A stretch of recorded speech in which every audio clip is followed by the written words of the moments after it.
promise of His word. He'll give new heaven, He'll give new heaven and new earth to us all. My hope will be fulfilled on the day of hope is dwelling in the holy Jerusalem. Glory, glory of our God, brighten the great city, heavenly kingdom. Will be here to me, glory and reverence. Oh, my Lord Jesus, He'll give me the spring of water of life forever.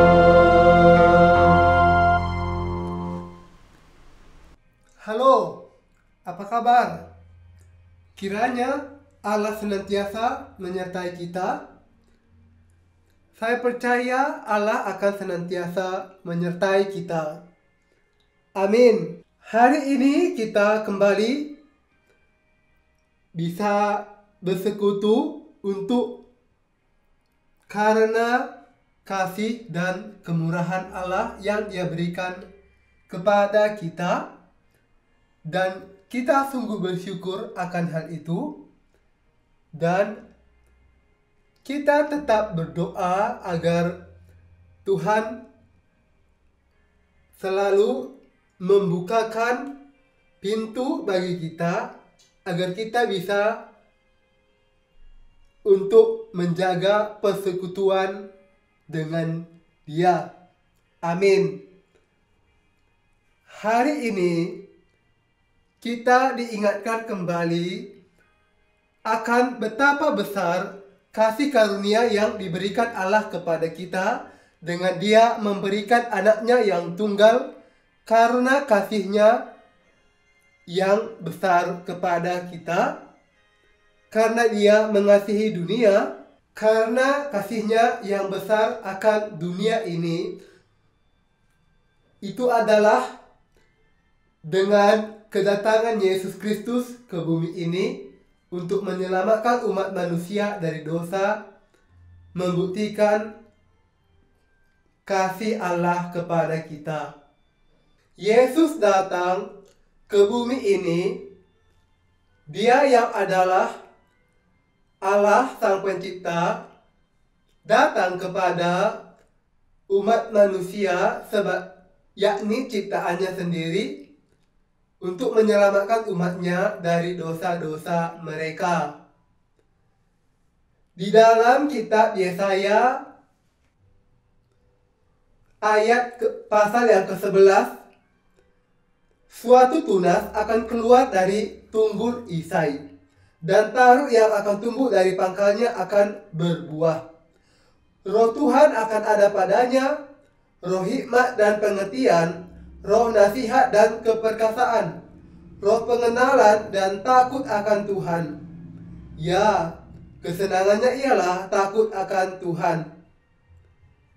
Nah, ini menyiratkan bahwa Yesus Kristus dinubuatkan oleh Nabi Yesaya akan datang ke bumi ini. Dikatakan di dalam Nabi Yesaya menubuatkan mengenai Yesus Kristus yang akan datang di dalam kitab Yesaya pasal yang ke-9. Di dalam ayat yang ke-5, sebab seorang anak telah lahir untuk kita, seorang putra telah diberikan untuk kita. Lambang pemerintahan ada di atas bahunya, dan namanya disebutkan orang Penasihat Ajaib, Allah yang perkasa, Bapa yang kekal, Raja damai. Yesus Kristus adalah Allah kita. Dia adalah penasihat kita yang ajaib. Dia adalah Yesus Kristus dikatakan adalah penasihat ajaib. Dia adalah Allah yang perkasa. Dia adalah Bapa yang kekal. Dia adalah Raja damai. Kita bersyukur kita memiliki Allah yang mengasihi kita. Dengan Dia menunjukkan kasih-Nya kepada kita. Dia menyatakan kasih-Nya kepada kita dengan Dia lahir melalui anak darah Maria dengan dikandung oleh Roh Kudus. Dia adalah pendamaian kita. Dia adalah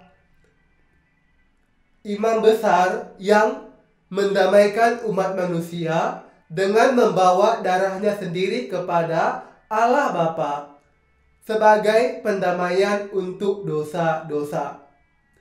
Bukan seperti imam besar duniawi. Di dalam perjanjian lama sebagaimana Harun, sang imam besar pertama, ketika dia memperdamaikan dosa orang Israel selama 1 tahun. Dia terlebih dahulu mempersembahkan binatang korban untuk pendamaian bagi dirinya dan bagi keluarganya sendiri terlebih dahulu, yakni dengan dia menumpangkan tangannya di atas lembu jantan, kemudian mengambil darah, menyembelih korban tersebut dan mengambil darahnya, kemudian membawa ke dalam ruang Maha Kudus untuk dipercikkan di depan tabut perjanjian dan di atas tutup pendamaian untuk mendamaikan dosa-dosanya terlebih dahulu, dan baru setelah itu dia akan membawa mempersembahkan 2 kambing jantan, yakni yang pertama dia akan menumpangkan tangannya di atas kepala kambing jantan tersebut, yakni pada hari ke-10 bulan ke-7. menanggungkan dosa selama 1 tahun orang Israel, kemudian membawa kambing dan darah kambing, kemudian dia akan mencurahkan darah kambing,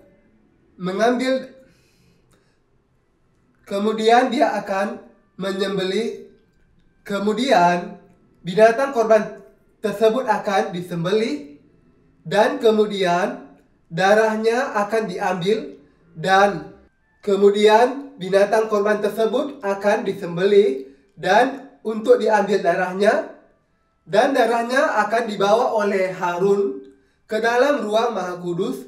Kemudian darahnya akan dipercikkan, yakni di atas tutup pendamaian dan di depan tutup pendamaian, di mana darah korban tersebut akan dicurahkan di atas tabut tutup pendamaian dan di depan tabut perjanjian sebanyak 7 kali. Nah, Yesus Kristus datang ke bumi ini sebagai imam besar yang menamaikan dosa kita, dosa seluruh dunia, dengan membawa darahnya sendiri untuk dipersembahkan kepada Allah. Dia dilahirkan dengan dikandung oleh Roh Kudus melalui anak darah Maria. Yesus dilahirkan ke bumi ini, dia yang berasal dari kerajaan surga. Karena itu dia datang sebagai korban yang tidak bercela, sebagaimana tercatat di dalam kitab Keluaran pasal ke-12 ayat yang ke-29. Maka pada tengah malam Tuhan membunuh tiap-tiap anak sulung di tanah Mesir, dari anak sulung Firaun yang duduk di tahtanya sampai kepada anak sulung orang tawanan yang ada dalam liang tutupan, beserta segala anak sulung hewan. Lalu bangunlah Firaun pada malam itu bersama semua pegawainya dan semua orang Mesir, dan kedengaranlah seruan yang hebat di Mesir, sebab tidak ada rumah yang tidak kematian. Ayat ke-31. Lalu pada malam itu dipanggilnyalah Musa dan Harun, katanya, bangunlah, keluarlah dari tengah-tengah bangsaku, baik kamu maupun orang Israel. Pergilah, beribadahlah kepada Tuhan, seperti katamu itu. Bawalah juga kambing dombamu dan lembu sapimu, seperti katamu itu. Tetapi pergilah, dan pohonkanlah juga berkat bagiku. Orang Mesir juga mendesak dengan keras kepada bangsa itu, menyuruh bangsa itu pergi dengan segera dari negeri itu, sebab kata mereka, nanti kami mati semuanya. Nah, sebelumnya di dalam ayat yang ke-21, lalu Musa memanggil semua tua-tua Israel serta berkata kepada mereka, pergilah, ambillah kambing domba untuk kaummu dan sembelihlah anak domba Paskah. Kemudian kamu harus mengambil seikat hisop dan mencelupkannya dalam darah yang ada dalam sebuah pasu. Dan darah itu kamu harus sapukan pada ambang atas dan pada kedua tiang pintu. Seorang pun dari kamu tidak boleh keluar pintu rumahnya sampai pagi. Dan Tuhan akan menjalani Mesir untuk menulahinya.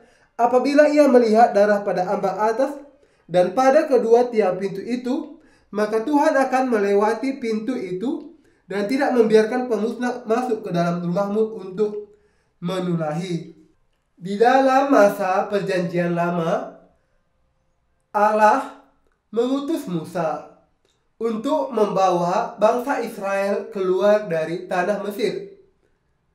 Dan karena hati Firaun yang keras, maka dia tidak membiarkan bangsa Israel untuk keluar dari tanah Mesir. Oleh karena itu, Allah memberikan kepada tanah Mesir 10 tulah. Nah, dengan Allah memberikan 10 tulah kepada bangsa Mesir, Allah menyatakan kemahakuasaannya kepada Firaun. Dan pada akhirnya karena Firaun tidak mengizinkan bangsa Israel keluar dari tanah Mesir, maka pada akhirnya Tuhan membuat tulah yang ke-10, yakni kematian anak sulung. Nah, ketika Tuhan hendak menulahi bangsa Mesir dengan kematian anak sulung, Tuhan memerintahkan kepada Musa dan agar bangsa Israel menyembelih anak domba Paskah, kemudian darahnya akan diusapkan pada tiang pintu dan pada ambang atas pintu tersebut. Ini sebagai tanda agar tulah tidak datang kepada bangsa Israel yang pada ambang pintu dan pada ambang atas, pada tiang pintu dan pada ambang atas, darah diusapkan. Nah, demikian juga Yesus Kristus telah menebus kita dari perbudakan dosa. Dia telah menyelamatkan kita dengan Dia mencurahkan darahnya di atas kayu salib untuk mendamaikan dosa kita. Betapa berkat yang sangat besar yang Allah berikan kepada kita di tengah-tengah berbagai keadaan yang kita alami. Namun pada saat ini Allah kembali mengingatkan kita bahwa Dia adalah penuntun kita. Di sini kita diingatkan bahwa kita memiliki harapan sebagaimana bangsa Israel keluar dari tanah Mesir menuju tanah Kanaan, dan Allah membawa bangsa Israel keluar dari tanah Mesir agar mereka beribadah kepada Allah mereka. Sebagaimana Allah telah berjanji kepada Abraham bahwa ketika Abraham mempersembahkan korban kepada Tuhan, bisa kita perhatikan di dalam kitab Kejadian pasal yang ke-15. Mari kita perhatikan dari ayat yang ke-12. Menjelang matahari terbenam, tertidurlah Abram dengan nyenyak. Lalu turunlah meliputinya gelap gulita yang mengerikan. Firman Tuhan kepada Abram, ketahuilah dengan sesungguhnya bahwa keturunanmu akan menjadi orang asing dalam suatu negeri yang bukan kepunyaan mereka, dan bahwa mereka akan diperbudak dan dianiaya 400 tahun lamanya. Nah, dari ayat ini kita bisa melihat bahwa bangsa Israel mengalami perbudakan di tanah Mesir selama 400 tahun. Kemudian Allah sebagaimana Dia berjanji kepada Abraham untuk membawa keturunannya kembali ke tanah Kanaan setelah diperbudak selama 400 tahun, maka Allah kemudian mengutus Musa untuk membawa bangsa Israel keluar dari tanah perbudakan di Mesir untuk beribadah kepada Allah. Dan di padang gurun Allah memerintahkan kepada bangsa Israel untuk mempersembahkan untuk bagaimana mereka beribadah kepada Allah. Allah memerintahkan kepada Musa agar di mana pada saat bangsa Israel keluar dari tanah Mesir, mereka membawa baik kambing domba mereka, baik lembu sapi mereka, untuk dibawa bersama mereka keluar dari tanah Mesir. Juga dikatakan bahwa bangsa Mesir bermurah hati kepada bangsa Israel dan memberikan barang-barang yang berharga. Dan di padang gurun Allah memerintahkan kepada Musa agar bangsa Israel mempersembahkan kepada Allah baik persembahan agar mereka bisa beribadah kepada Allah. Di dalam kitab Keluaran pasal yang ke-25, judulnya adalah Petunjuk untuk Mendirikan Kemah Suci mengenai persembahan khusus. Berfirmanlah Tuhan kepada Musa, katakanlah kepada orang Israel supaya mereka memungut bagiku persembahan khusus dari setiap orang yang terdorong hatinya. Haruslah kamu pungut persembahan khusus kepadaku itu. Inilah persembahan khusus yang harus kamu pungut dari mereka: emas, perak, tembaga, kain ungu tua, kain ungu muda, kain kirmisi, lenan halus, bulu kambing, kulit domba jantan yang diwarnai merah, kulit lumba-lumba dan kayu penaga, minyak untuk lampu, rempah-rempah untuk minyak urapan dan untuk ukupan dari wangi-wangian, permata krisopras dan permata tatahan untuk baju efod dan untuk tutup dada. Dan mereka harus membuat tempat kudus bagiku, supaya aku akan diam di tengah-tengah mereka. Menurut segala apa yang kutunjukkan kepadamu sebagai contoh kemah suci dan sebagai contoh segala perabotannya, demikianlah harus kamu membuatnya. Yesus Kristus datang ke bumi ini. Dia menggenapi kebenaran Allah dengan dia dibaptis oleh Yohanes Pembaptis untuk menanggung dosa dunia, atau untuk membasuh dosa dunia di sungai Yordan. Kemudian dia mencurahkan darahnya di atas kayu salib, dan dengan kebangkitannya dari antara orang mati. Ini adalah kebenaran Allah. Nah, di dalam kitab Keluaran, sebagaimana telah kita perhatikan bahwa Allah memerintahkan Musa agar bangsa Israel mempersembahkan kepada Allah persembahan khusus mereka. Dikatakan agar mereka hendaklah membawa emas, perak, tembaga, kain ungu tua, kain ungu muda, kain kirmizi, dan kain lenan. Begitu juga dengan yang lainnya seperti kulit lumba, kulit kambing, kulit domba jantan yang diwarnai merah, dan kulit lumba-lumba. Begitu juga dengan permata. Nah,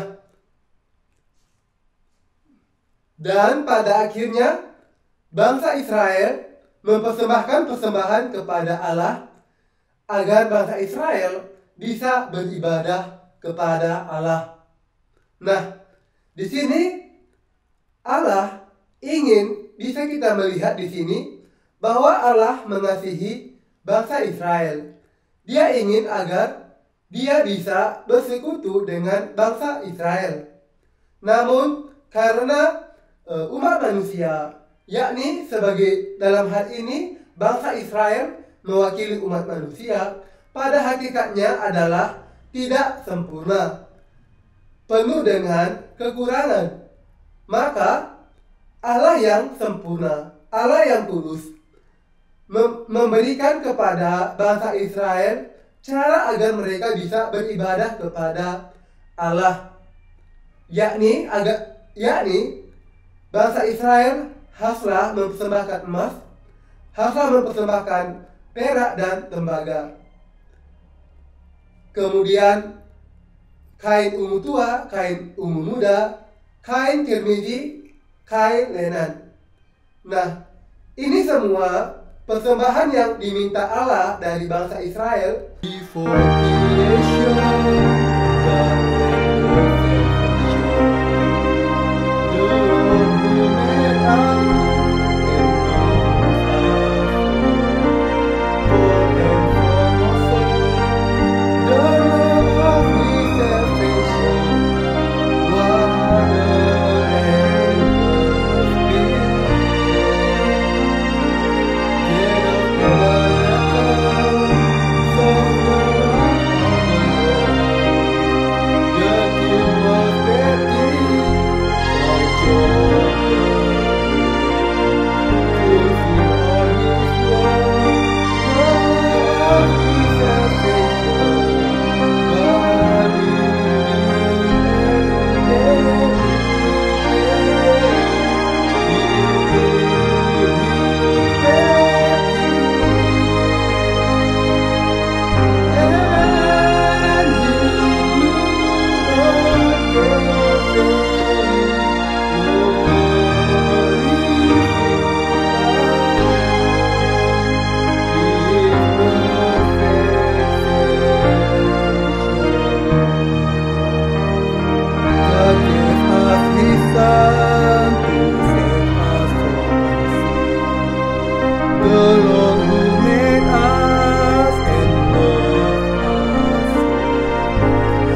firman Allah untuk dibawa bangsa Israel kepada Tuhan.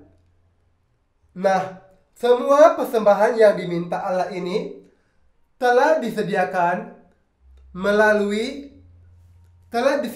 oleh Tuhan kepada bangsa Israel melalui juga pada saat ini kita bersyukur kepada Allah, di mana kita sebagaimana bangsa Israel pada akhirnya bisa beribadah kepada Allah dan Allah ada di tengah-tengah mereka. Saat ini kita bersyukur kepada Allah bahwa Allah juga ada di tengah-tengah kita. Sebagaimana Yesus datang ke bumi ini, Dia menggenapi kebenaran Allah dengan karyanya, yakni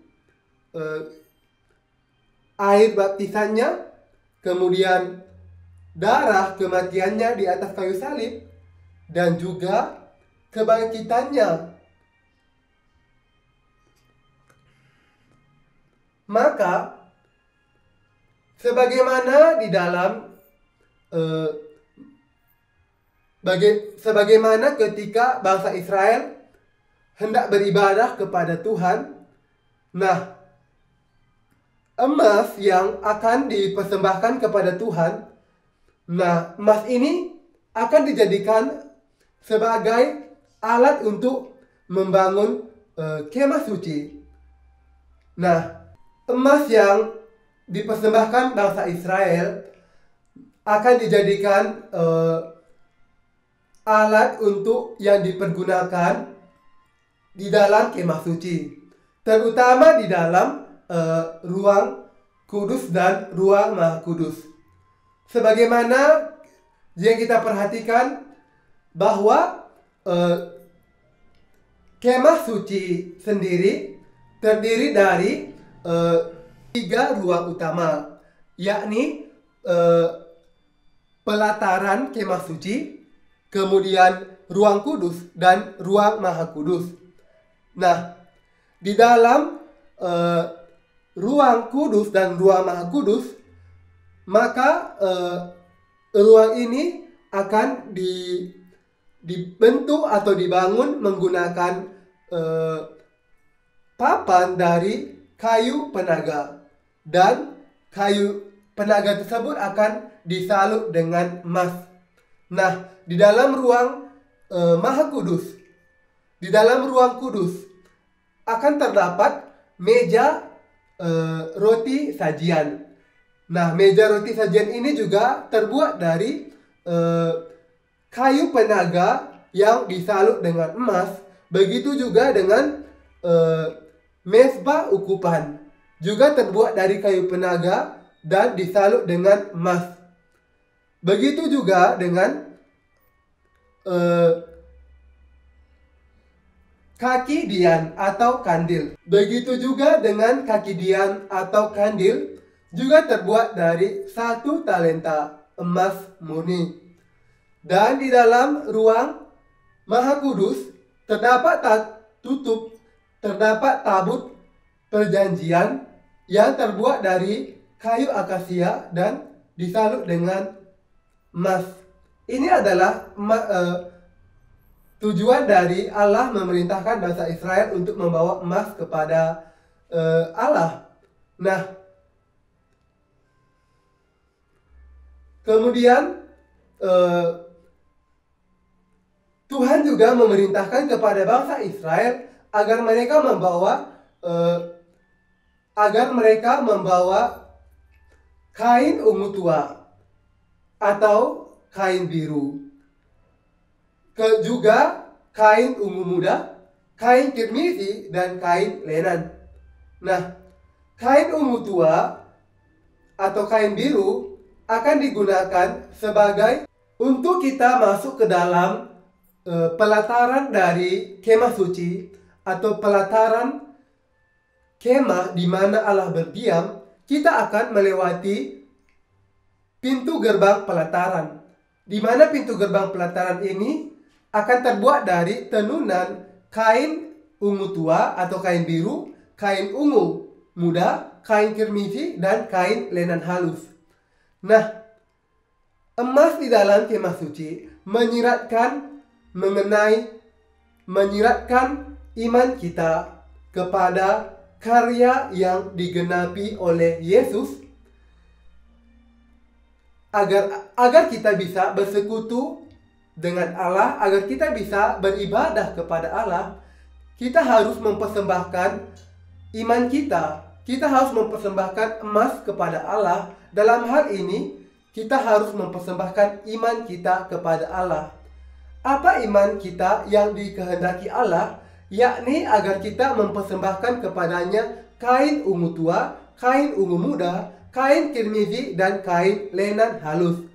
Nah, ini menyiratkan bahwa Yesus Kristus yang adalah Allah sendiri akan dibaptiskan oleh Yohanes Pembaptis dalam bentuk penumpangan tangan untuk menanggung dosa dunia.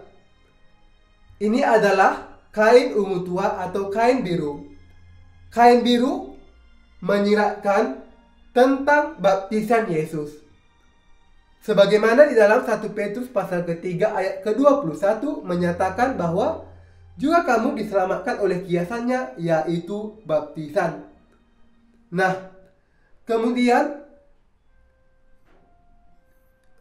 kain yang kedua di dalam pada pintu gerbang pelataran kemah suci adalah kain ungu muda. Ini menyiratkan bahwa Yesus Kristus adalah Raja segala raja.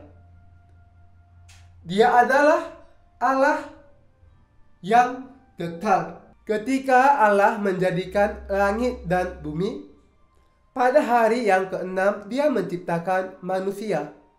Pada saat Allah hendak menciptakan manusia, berfirmanlah Allah, "Baiklah kita menjadikan manusia menurut gambar dan rupa kita." Dalam hal ini kita bisa melihat bahwa ketika Allah berfirman, "Baiklah kita menjadikan manusia menurut gambar dan rupa kita." Ini menyiratkan bahwa Allah ada dalam pribadi yang jamak. Yakni dengan adanya kata baiklah kita. Nah, kita bisa melihat bahwa Allah yang adalah Maha Kuasa, satu-satunya Allah. Namun di sini pada firman ini dikatakan baiklah, ada kata kita di sini. Ini menyiratkan bahwa Allah ada Allah yang kita sembah. Ini menyiratkan bahwa Allah yang menjadikan umat manusia di sini adalah Allah Tritunggal. Dan sebagaimana Allah berfirman kepada Musa, dikatakan bahwa Allah itu Esa, atau hanya ada satu Allah, yakni jadi kita bisa melihat bahwa Allah hanya ada satu Allah. Namun di dalam kitab Kejadian, baiklah kita menjadikan manusia menurut gambar dan rupa kita. Jadi kita bisa melihat bahwa ini membuktikan bahwa Allah adalah Allah Tritunggal. Nah, Tuhan memerintahkan kepada bangsa Israel untuk membawa kain ungu muda. Nah, oleh karena itu, kita bersyukur kepada Allah bahwa Yesus Kristus yang adalah Allah sendiri, di dalam Allah Tritunggal, Yesus adalah pribadi yang kedua, yakni ada Allah Bapa, Allah Anak, dan Allah Roh Kudus. Yesus adalah Allah Anak. Dia adalah pribadi yang kedua dari Allah Tritunggal. Kita bersyukur bahwa Yesus datang ke bumi ini, di mana Dia adalah Allah sendiri, datang menjelma menjadi manusia. Ini adalah kain ungu muda. Untuk kita beribadah kepada Allah, kita hendaklah mempersembahkan emas, mempersembahkan iman kita kepada bahwa Yesus datang ke bumi ini, bahwa Yesus pada hakikatnya adalah Allah sendiri. Dia adalah Raja segala raja. Dan dikatakan kain yang ketiga, yakni kain kirmizi. Kain kirmizi menyiratkan bahwa Yesus Kristus akan datang dan dengan dia menanggung dosa dunia setelah dibaptiskan oleh manusia terbesar yang dilahirkan perempuan, yakni imam besar terakhir perjanjian lama yang adalah keturunan dari Harun sendiri, yakni Yohanes Pembaptis. Nah, setelah dia menanggung dosa dunia, dia mencurahkan darahnya di atas kayu salib untuk mendamaikan dosa. Setelah kita melewati, dan kain yang keempat adalah kain lenan. Kain lenan menyiratkan mengenai firman Allah. Nah, setelah kita melewati pintu gerbang pelataran, yakni dengan kita percaya bahwa Yesus telah datang ke bumi ini dengan karya baptisan, kematian, dan kebangkitannya sesuai dengan firman Allah, maka kita akan masuk ke dalam pelataran kemah suci. Nah, inilah caranya bagaimana kita bisa beribadah kepada Allah, yakni untuk lebih jelas, mari kita perhatikan pada mezbah korban bakaran. Ketika kita masuk ke dalam pelataran kemah suci, yang pertama yang akan kita lihat adalah mezbah korban bakaran. Mezbah korban bakaran terbuat dari tembaga.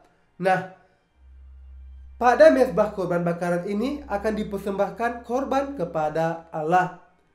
Korban kepada Allah ini juga menyiratkan bahwa Yesus yang adalah anak domba Allah yang menghapus dosa dunia.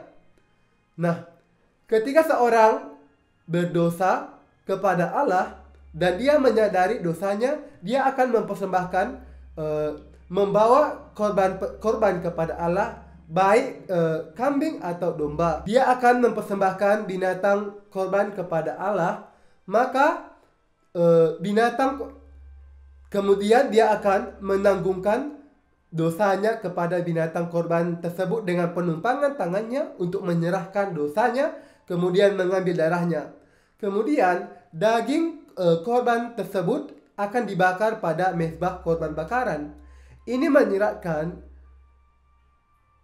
kepada kita bahwa upah dosa adalah maut, upah dosa adalah kematian.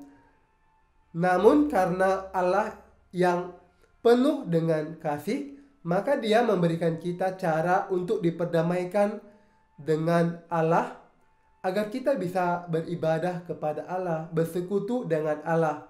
Oleh karena itu, maka binatang korban tersebut akan dibakar pada mezbah korban bakaran untuk dipersembahkan kepada Allah. Ini menyiratkan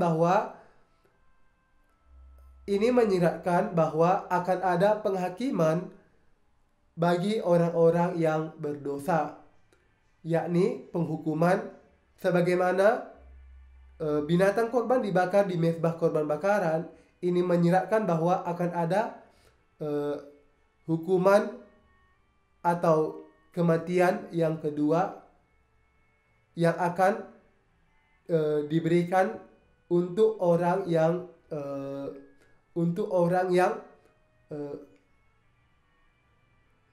akan ada penghakiman akan ada penghakiman.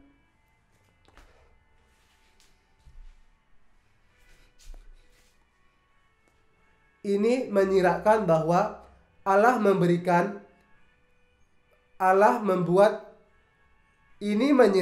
bahwa Allah adalah Allah yang adil. Sehingga dia harus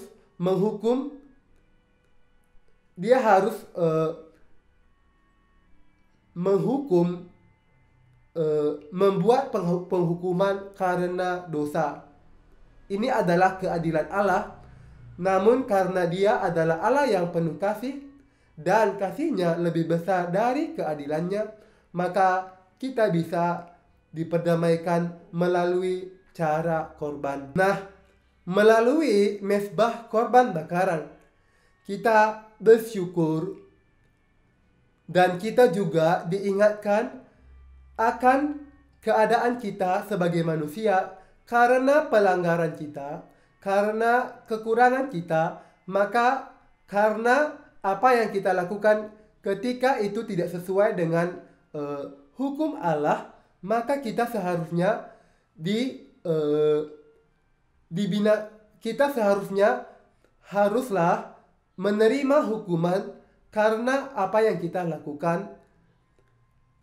Namun karena itu adalah karena Allah adalah adil. Namun karena kasih Allah lebih besar dari keadilannya, dia memberikan kita cara untuk diperdamaikan karena dosa-dosa kita.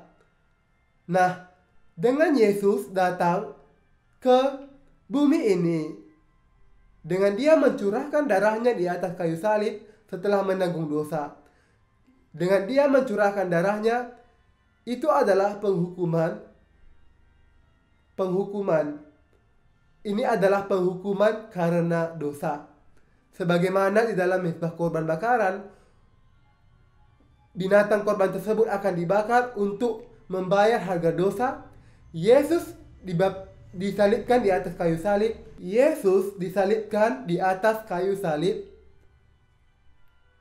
yakni ketika Yohanes menanggungkan atau menumpangkan tangannya ke atas kepala Yesus yakni pada saat dia membaptiskannya, maka Yohanes mewakili Anda dan saya, mewakili umat manusia untuk menumpangkan tangannya kepada Yesus untuk menyerahkan dosa. Dan sebagaimana binatang korban yang telah menanggung dosa bangsa orang Israel akan disembelih dan darahnya dicurahkan dan dagingnya akan dibakar pada mezbah korban bakaran.